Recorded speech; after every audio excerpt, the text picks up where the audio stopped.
All right, Chad. A little discussion tonight about manpower, manforce. Few of the struggles that you're having down here in Kronenwetter. First off, the fire department. Obviously, it's going to be something you'll talk about later today as well. Just to give us an idea of what you're dealing with. I think every community has this where they have volunteer fire service, and Kronenwetter, much like other small communities, is struggling to find people who are interested in joining the fire department. And right now, what we would really like is for people to reach out to their local fire departments, especially here in Kronenwetter, to see what that all entails and see if they'd be interested in serving their community in that manner.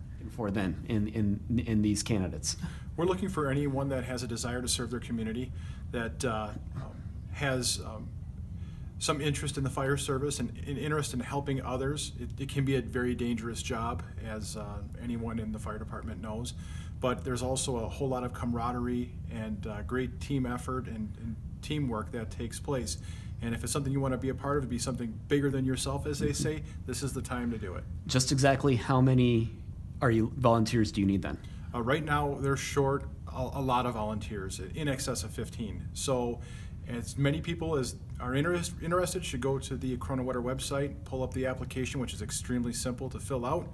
Don't have to do it online. You can print it out and handwrite it and bring it back to the village, and then we would interview you here at the Police and Fire Commission. And with the number of dwelling fires, building fires that we've been having here this winter, I guess it seems like more than normal. How important then is that force and having enough people there to answer when that pager goes off? Well, it's critical to anyone who lives in Kronenwetter to know that their fire department is struggling to get people to show up at fires.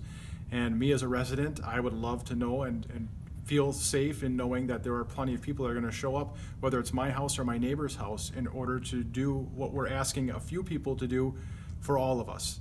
We have an excellent fire department, a very well-trained fire department with excellent equipment.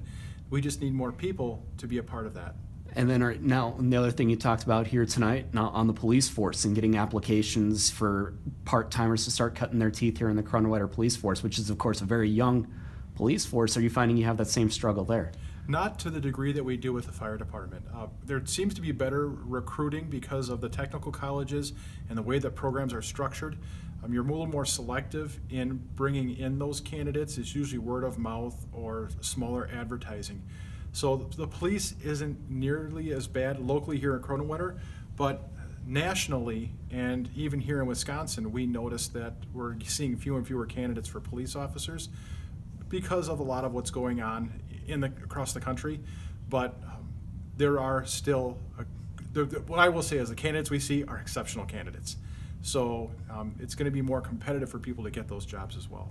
So police force then, do you feel that you're at capacity or at full strength or near it right now? Well, right now, the police department here is fully staffed. It's just that they have a member leaving to go to a neighboring agency, which is going to leave them one short, and that's what they're hiring for now. The way the police department will do it is they'll actually establish an eligibility list so that when they have a future vacancy, they can pull from that list in order to fill. That's why we filled a position tonight. So as one officer was walking out the door, another one is walking in. We are now establishing a new list to prepare for the what-ifs another officer were to leave. So anybody that we hire in a couple of weeks is not guaranteed a job. There are no openings at this point in time. So I'm happy to say that the Kronenwetter Police Department is fully staffed. Anything else that you'd like to add before we let you go? No, that's it. All right. You just discussed here was a policy, the no show, no call for the volunteer fire department. I know this is a department that you're having a tough time staffing. How do you see this affecting the roster? Well, we understand that people have, they get a lot. People have regular lives. When they get on the department, sometimes if something comes up, they change jobs, they change responsibilities, they add to the family, something of that nature. And what this basically says is, okay, after 60 days, what's going to happen is we're going to send you to we're going to send you a letter, and then if we don't hear from you, we're going to send you to the PFC and say, hey, let's sever our relationship together. So it kind of makes it a very simple piece that, okay, 60 days we don't hear from you, you're going to get a letter for 20 days out, and then if we don't hear from you, you're going to go to the PFC and you're going to get terminated from us.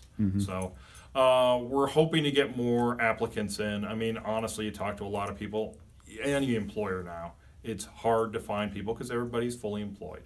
So So we're just trying to go along. We tell folks, visit Kronenwetter.org. If you're interested in serving your community for a couple hours as a firefighter, it's definitely something we could utilize. We now are sitting at 26. We have uniforms and everything else for 40.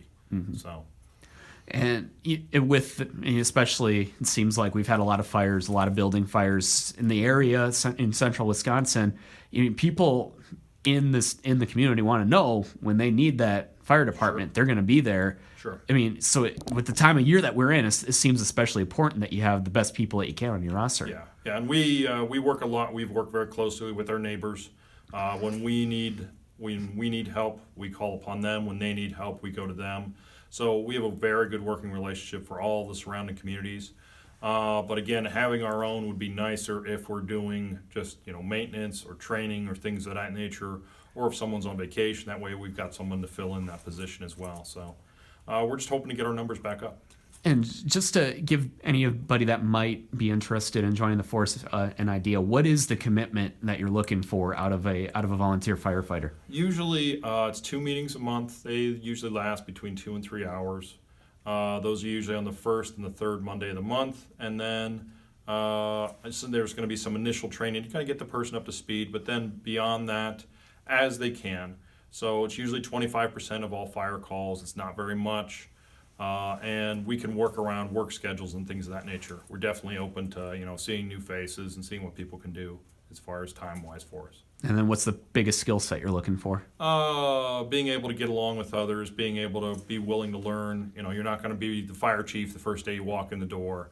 And so a little bit of willingness to learn. And, we've got age rosters from, older to younger. So we've got a place that anybody can go into as far as, are you going to be in first? You're going to be on the truck helping out, whatever else. We've got a lot of space for you. Anything else you'd like to add? No, it's a great little commitment to your community. Even 5-10 hours, every couple of weeks. That's all we ask. So